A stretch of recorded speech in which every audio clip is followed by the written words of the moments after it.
Hello and welcome to Good Game, the show for gamers by gamers. I'm Junglist. And I'm Bajo. Big ep this week, Jung. We find out how the Good Game game is going down in Melbourne.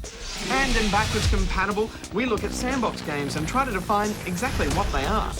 And for those who thought Saints Row was a poor man's GTA, think again. This underdog franchise has outdone itself.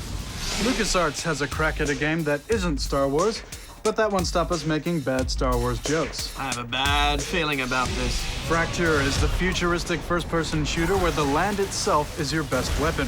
But first, can you guess the game for this week as I play only the tune with my magical music maracas?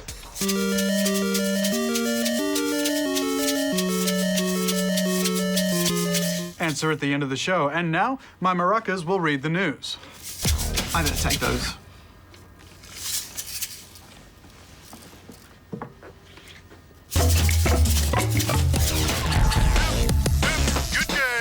It won't be finished until next year, but the publishers of Mad World, a stylish and violent action game, already have doubts that the game will meet Australia's classification guidelines. In an interview with MTV, a Sega America representative stated that releasing Mad World in violence-sensitive regions such as Australia and Germany is not part of their strategy right now, and that they would evaluate releasing the game in Australia only if it became a hit in North America first. However, Good Game contacted Sega Australia to investigate these claims, and we received a conflicting statement. A local Sega representative told us that Mad World is presently planned for release in Australia, and that the game would be submitted to the Office of Film and Literature Classification as soon as it was ready. Massively multiplayer barbarian simulator Age of Conan is starting to show its age less than 5 months after its release, with the game's publisher Funcom announcing that they are planning to merge servers to improve player populations. Age of Conan once boasted more than 700,000 players, however in recent months the population has dwindled significantly. While a downturn in player populations is always a bad sign for any MMO, the merging of servers is good news for existing Conan players, who will enjoy better player numbers across the remaining servers. Rod Humble, the creative director of Electronic Arts' Sim Studio, has this week received a promotion. Rod Humble is known in game development circle not just for leading the most popular series of PC games of all time, but also for the art house games that he creates in his spare time, like The Marriage. Now Rod will find himself in the position of Executive Vice President and head of the Sim Studio, a role that he humbly accepted, saying that it was a privilege to lead the Sims label and that he's looking forward to finding new ways to surprise and delight players of the series. Good game! Crisis in the West, Day 2. It's official. The president has signed the Defense of Humanity Act, which designates substantial human genetic alteration a federal offense. In a dramatic response, leaders from the western states have announced their secession, making threats from their new capital of San Francisco. The game is Fracture for PS3 and 360. It's the future. Polar ice caps have melted and somehow only America is affected. To deal with the crises, terrain deformation technology is developed, but as with many technologies, it can be used as a weapon. And as the nation descends into civil war over whether or not to use altered human DNA, you'll be happy to know that your opponent hasn't thought to lay down flooring. Without having to switch weapons, your terrain-o-matic can raise or lower the ground up to 2 times. It can also be used to get over or under walls, block openings, stun enemies, or to create a bunch of trenches and covers in a battlefield. If there's a ceiling nearby, you can raise the ground to crush your enemy. The phrase "between a rock and a hard place" comes to mind. Graphically, the game takes a hit in standard definition, but it looks very pretty in HD. As you're bumbling along, taking out shielded enemies and following up shots with melee attacks, you can see how it's taken a lot of influence from Halo. But Halo had its basic mechanics down perfectly, whereas Fracture feels kind of unrefined. Lots of little things like acceleration and deceleration, melee attacks, and even cutscenes seem unpolished.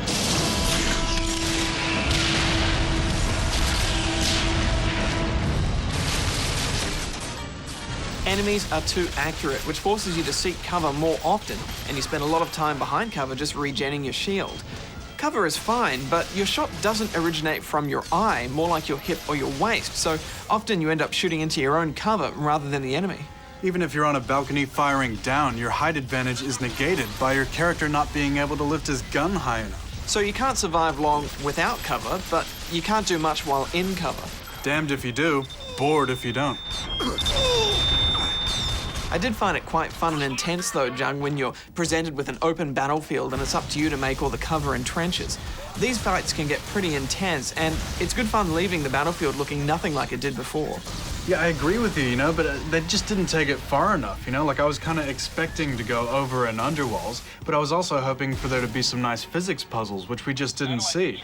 And how many interviews have we done with Fractured developers over the years? It's more than any other game on Good Game, It kind of begs the question, what have they been doing all this time? Obviously too busy doing interviews. If there's one redeeming factor, it's the vortex grenade. They haven't even bothered explaining it. They just said, we've got a game with physics, let's let her rip. And that's not the only cool weapon. There's missiles that travel underground until you detonate them, sticky bombs, and a spike grenade, which is your own personal lift. They are cool, and to me, this was the game's main strength. It got better as it went along because the variety in enemies and weapons just kept things interesting. And just when you think you've got everything, here's a freeze gun so you can freeze enemies and smash them into pieces. And here's a gravity gun so you can pull things towards things. And here's an enemy that teleports. But again, it's just a shame they didn't do much with it, Well, if you liked Halo or Haze, then you can find a less refined version of those games with Fracture. The terrain deformation gimmick adds something to what I thought was a pretty simple shooter, but it could have been a lot better. I'm giving it 7 out of 10 rubber chickens. In such a competitive genre, you can't afford to get the basics wrong. It gets better as you go in, and certainly worth playing towards the end. But going up against so many big-name shooters coming up, I don't see how Fracture can compete. I'm giving it 5.5 out of 10 rubber chickens. Now to touch base with Zach and Tim, the Good Game game interns, and check in on the progress of Office Wars. It's been 5 weeks so far. We've been working on it, and we decided we'd wag today. So we're out here doing research and development, which is just exploring a little bit more of Melbourne. We're here in Fed Square. I think Melbourne is somewhere I could live, yeah. It's a lot different from what I expected. I thought it would be too fast, too big for me, but I really do like it. I'm over here now. They've moved me again. We've made a lot of progress on the game. It's changed a lot from the original premise. It's kind of moved and evolved into something a lot bigger than what I thought. We're sort of both thrown in the deep end of it. Like, they kind of just gave me a design doc and said, off you go. And they just told Zach, there you go do some art. Zach, we've got to finalise some of these characters. Yep. It's difficult, but it's a good way of learning because we really have to, we have to get it done, so we're forced into that. We can either freak out, like Tim told me earlier, you can freak out and like stress over it, or you can just get down and do it. Steve gave us the brief, which it sort of like gave us a pretty strong idea of how he wanted it to play, and like obviously certain elements couldn't be in there. Like for example, he didn't want multiplayer in there and all that sort of stuff. But definitely, like I think quite a lot of like myself and Zach's gone into the game, so it's been really good from that point of view. We've been given quite a bit of creative license. So it's got the status bars and it has demerit stars, and you earn money. Zach's been working on designing some of the characters for the game. He's been working with Johnny from Third Wave Games. The lead artist is based in Scandinavia. I'm not sure which country. We'll say Norway. I think he's in Sweden. Sweden. There's a certain challenge with dealing with people overseas, and we've become used to it over the years because, being in the Australian games industry, you're pretty much always dealing with people in America or people in Europe. So a lot of the exchanges are all via emails. You've got to be very exact in what you're saying, communicate a lot, or else the turnaround times just make the project run really slow. But Zach's done really well. These guys are two artists, so they're communicating not just with words, but they're communicating visually through pictures. And I think that actually that makes it just a little bit easier for them. When Zach started doing his character designs, he was very kind of stiff. His line work was very stiff, but he's been copying a lot of the work done by our artists here and seeing how they throw things together. And I see he spent a few days there where he was just trying to kind of match their style, and I was really pleased with the results. Tim also doing a fantastic job. We've been very pleased. He has been largely working on the design of the game, doing some production stuff, and started working with the level editor, creating some of the first levels that we're going to use. The game has a working demo prototype now with placeholder graphics, characters. Zach has drawn lots of reference art for characters, and we actually have some 3D modelled already.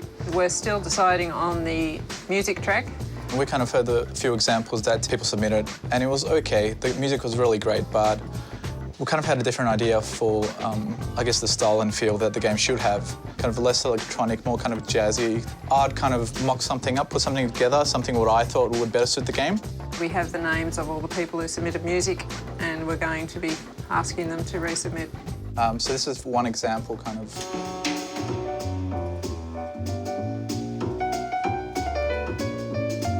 Kind of smooth and jazzy, something nice. Not too intrusive, but not too boring either. Most of the people in here know that this project is in a rare state at the moment after a month to be so well advanced. So from here on in, it's all pretty much organised chaos. Tonight, I'm flying off to Tassie to visit my mum because it was her birthday on Tuesday. I'm surprising her. And I actually got a surprise as well because they turned up in Melbourne and came and visited me.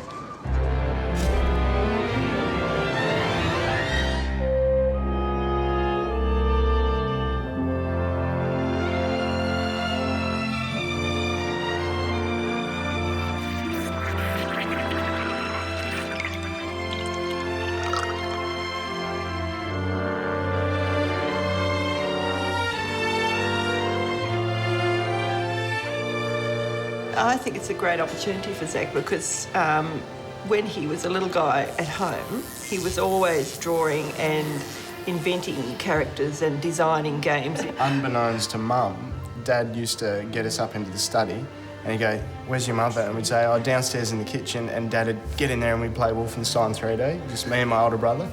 And it scared us senseless watching Dad play this, but he'd always say, "Is your mother watching?" He'd say, "Don't tell your mother." And I don't think she knew that up until now. This must have been the second husband. He was such a cute little boy when he was a baby. You should have seen him. He was lovely.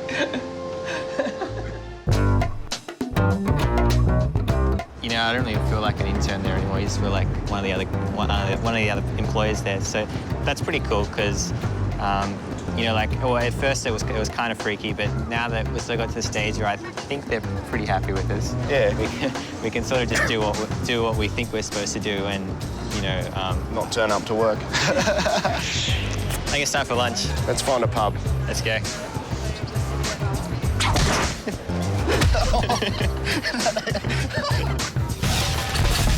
Good game. Round one, fight. In the name of honor, I'm gonna smash your head. Whoa, whoa, whoa, not today, pal. Can't you see I'm with my date? Can I have a word with you? Alone? Sure. Wait here, baby. She is so hot for me. Okay, first, that's just a weighted companion cue. Don't you dare talk about her weight, Rick. Whatever. Second, you don't exactly have the best luck with girls, bro. With hair this green, who needs luck? Well, what about that time when... This place is great. Thanks for bringing me here, Todd. What are you buying? Let's try the crab. A good selection, stranger. What are you laughing at? Shoes.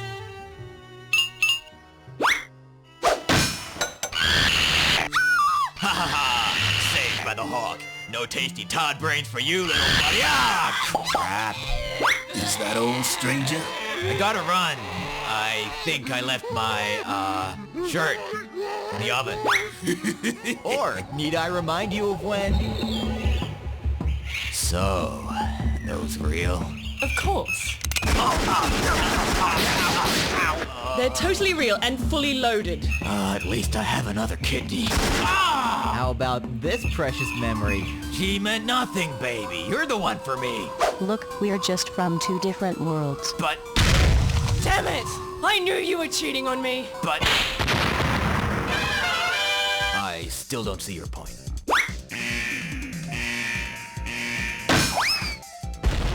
No! Guess your chances with Block Girl went down in flames. Also, the cake is up.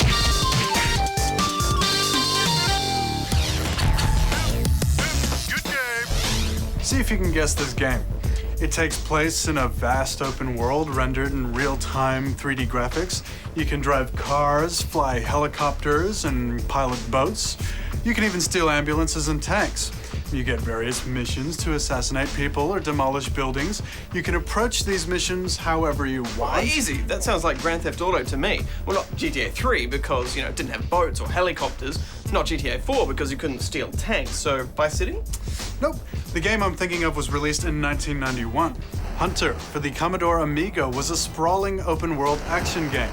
With gameplay mechanics and a feature set that's very similar to GTA, you might call it one of the very first sandbox games. It's a funny term, that, sandbox. Not least because in Australia we should call it a sand pit.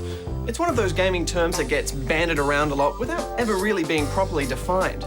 With games like Far Cry 2, Saints Row 2, Fallout 3 and Fable 2 currently absorbing us in their vast virtual worlds, it's tempting to label them all as sandbox games. But they're all really quite different. Jung, what do you mean when you say Hunter is a sandbox game?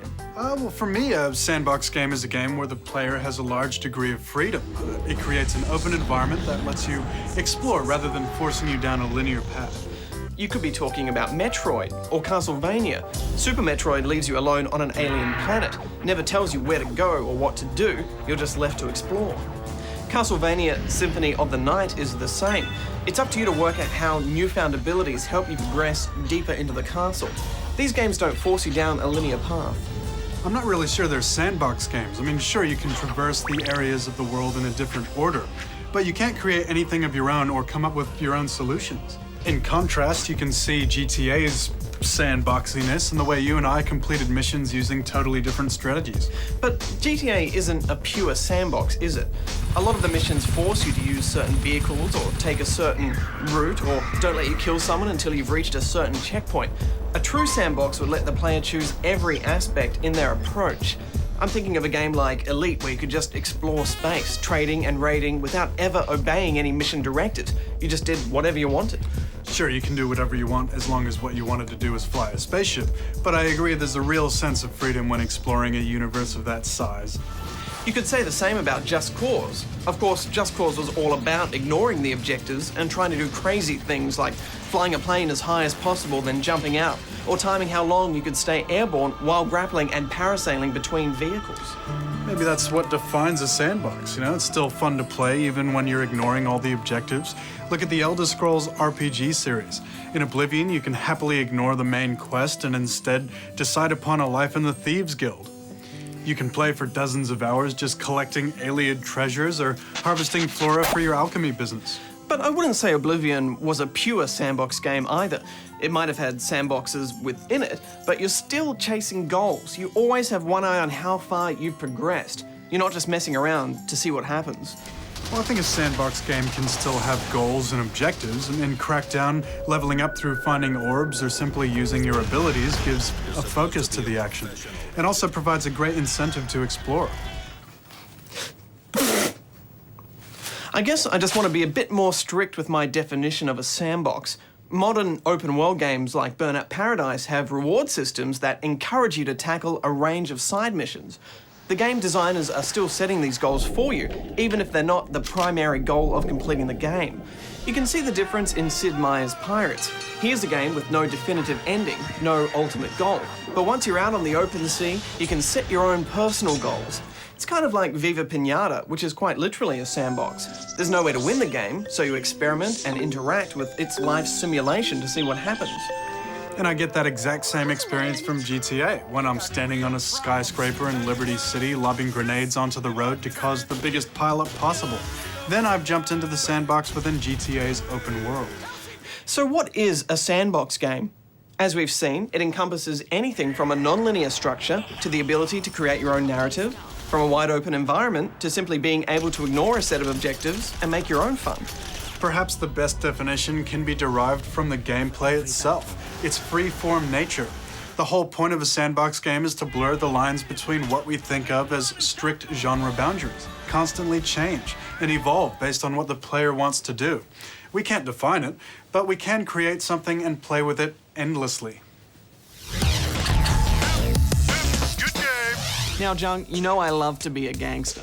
I've seen you jive talk. It's not pretty. Well, regardless, imagine how excited I was when I heard in Saints Row 2 I can be an elderly, overweight British gangster with a Harry Potter hat who can chainsaw anyone he likes while swinging a samurai sword from a motorbike, all to a wide selection of classical music. Ha! Go on, imagine it. I have, and you are very excited. Oh my God!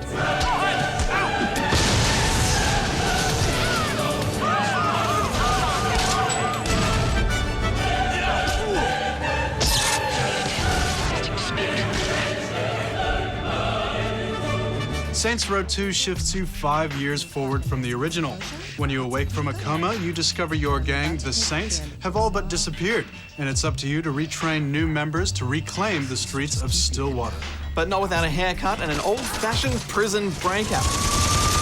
In fact, a haircut is just one of the many, many options you have to customize your character. Make them black, white, British, American, big, small, male, female, or a bit of both. You know, Jung, I've never seen this much fully functioning human character customization before in a game, and it's a really good thing. It even goes down to eyelid height. More options are unlocked along the way as well, such as fighting style. Saints Row 2 is all about customization, variety, and freedom, and it's one of the least punishing open-world games we've played. For example, there's regenning health, checkpoints and missions, difficulty settings can be changed on the fly. You can see police on your mini-map, and they forget about you pretty quick. Loading is virtually non-existent. And these are just some of the things in a very long list of ways this game is a less punishing experience. Land vehicles have cruise control so you can focus on the task at hand, and the car keeps on going if you jump out. You can even pimp out a mail van and strap on some nitrous if you want to. And we wanted to. Doing activities and diversions gives you abilities in games such as faster dropping notoriety, which is police attention. And these rewards make you come back again and again. It truly is a sandbox that you can enjoy how you want, whether it's investing in property or building up your gear, or just punching through the storyline mission. Personally, I was a big fan of impersonating a police officer. But I gotta say, being rewarded for using a chainsaw on civilians is pretty hardcore. There's no remorse or battling with conscience either. You hear phrases like, "I need to kill someone soon," more than once. Yeah, it's not for the faint of heart, and it definitely is an adults-only kind of game. Yeah, you can't help but think if we had an R rating for games in this country, this game would definitely be in it. Especially considering there's a lot of drug references and use in the game itself. We spoke to Dan Sutton, the associate producer on the game, to talk about the possible controversies that Saints Row 2 might create. I'm sure after this one, we're gonna raise the eyes of a lot of people, like Jack Thompson and a bunch of other people who are out there, media outlets, because we do have a lot of violent content going on in our game as well. I don't think we're as hardcore or as sexually, explicit as a Grand Theft Auto game type is. You know, after spending heaps of time in GTA 4 multiplayer with a lot of our forum guys, it's good to have a decent melee combat system here. Bath, Dith and Enzo and the rest, if you're watching, we've got a long couple of nights of fisticuffs ahead of us. Enemies don't duck and cover, but firefights remain interesting due to all the weapon and melee variables and human shields. In fact, if you stand still anywhere in this game, sometime soon there will be a pimp war or domestic dispute that breaks out just to entertain you. The script is witty, there's good motion capture and editing in the cutscenes. The citizens of Stillwater are a foul-mouthed lot, but at least it's not as gratuitous as Grand Theft Auto 4, for example. Depending on your choice in hat, cutscenes can be pretty interesting, and it is pretty cool seeing yourself seamlessly slotted into these. You know, Jung, I've always wanted to be able to recognize who I'm versing in multiplayer by the way they look as opposed to just their tag. And with all this customization, it actually builds a stronger connection to your character too, and you take a bit more ownership over the game. Unfortunately, online wasn't up yet, so we couldn't test out the multiplayer, but apparently if you finish a mission in co-op and then go back to do that mission in single player, it'll ask you if you want to play it again or skip. It's clever, and assuming it all runs fine when the game goes live, I know I'm definitely going to be spending a lot of time in Stillwater, Jung. So, Bajo, putting you on the line here, GTA 4 or Saints Row 2? Well, GTA 4 is more visually impressive for sure, but there's just so much more to do in Saints Row 2, and you can do it with a friend. Despite the odd pathfinding glitch and low-res texture, I think I've had more fun in Saints Row 2's Stillwater than GTA 4's Liberty City. A dilemma then, because I seem to remember you giving GTA 4 a 10 out of 10. That's true, and You know, I guess assuming, once again, that the online all works fine, I have to give this a 10 out of 10 as well, with a side of fries and a banana smoothie. Open world games have some strong competition this year, but Saints Row 2 offers a unique, personalized experience that makes it stand out. And it's not cheesy like the first Saints. It's just great fun with a great soundtrack, and I hope the multiplayer lives up to its promise. I'm giving it 9 out of 10 rubber chickens.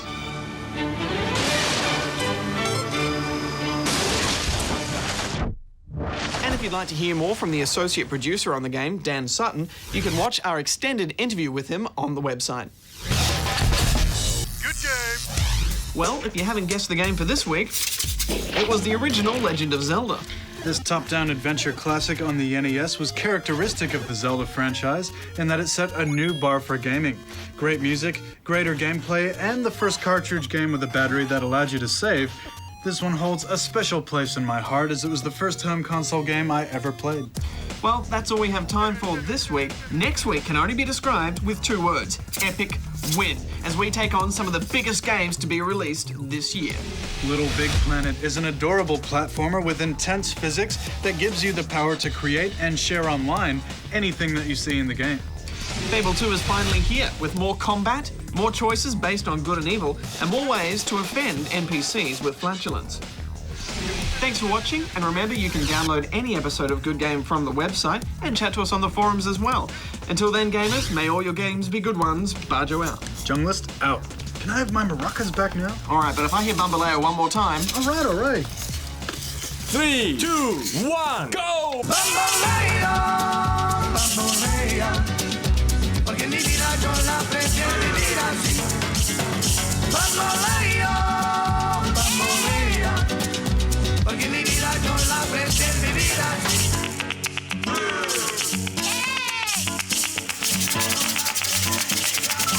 If this was Maraca Hero, I'd be on expert. Bambolea.